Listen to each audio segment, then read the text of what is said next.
there's a special feeling when you come in the door of hospice. It's totally different than walking in the door of any other building. It's a loving place. People come here. That's the whole atmosphere here. This is a place where we want you to be comfortable, and we'll do everything we can to make your last time of your living the best it can be.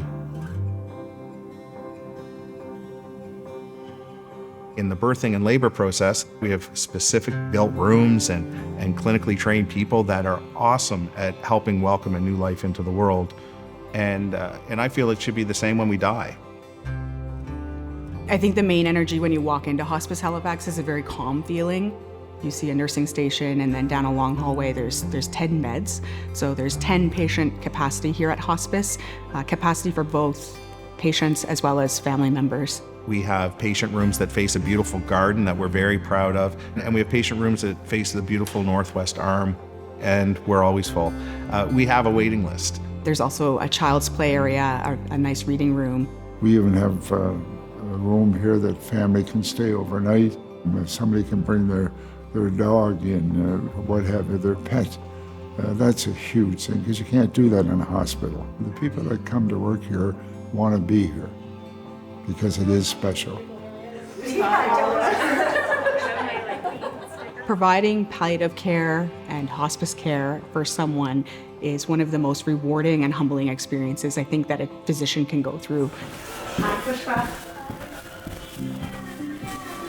I want you to tell me about when you were on the TV in India. Yeah, I was. There's a lot of laughter and joy in this place, and I think that surprises people. But when you see a person, the wholeness, or the whole person, that's what really builds authentic relationship and real genuine care. You have a good sounding heart. Thank you. My name is Sarah Blades. My mom's name is Kathy Blades, and she passed in hospice in November of 2020.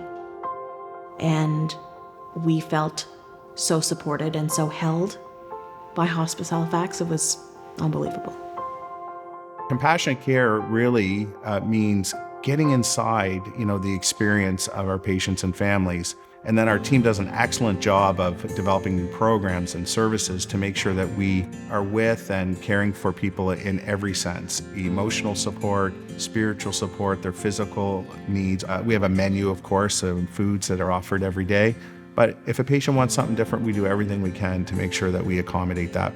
The objective of being here in hospice is not just to wait for your death, but to be able to fulfill some things that perhaps you wouldn't have been able to in a hospital environment or in a home environment. We have a lot of time spent on legacy. We have a music therapist, for example, who comes and writes songs with patients about their life. Our social work and programs team who come and record their stories. There's a range of ways that they see the individual and help them acknowledge who they are and their legacy. I would say that my mom left on her own terms here at Hospice Halifax. So it was really, it was the last gift for us.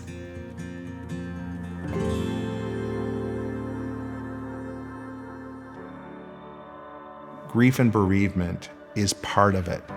And then when a patient dies, that's not the end of our relationship with that family.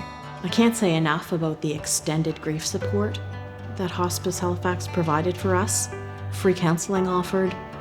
We would never have been able to provide the dignified care that she received here at home. And I get numerous calls from friends who have had their loved ones here, and how pleased they are with the service and the attitude and the love and the warmth.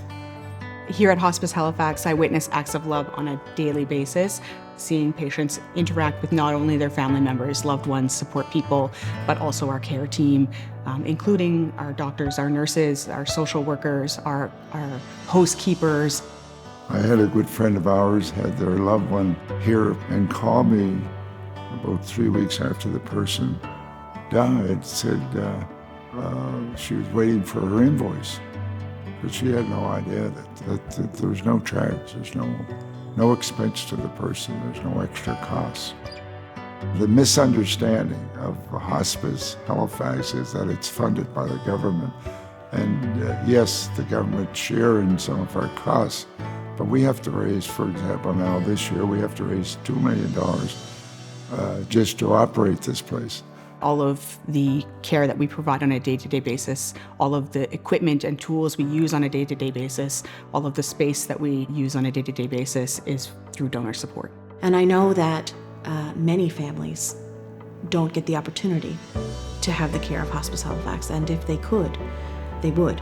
Their last days with us, often, we're told, are some of their best days, their biggest laughs, the opportunity to reconcile a relationship sometimes, the opportunity to just share stories and talking to families afterwards, the gift that they receive from that.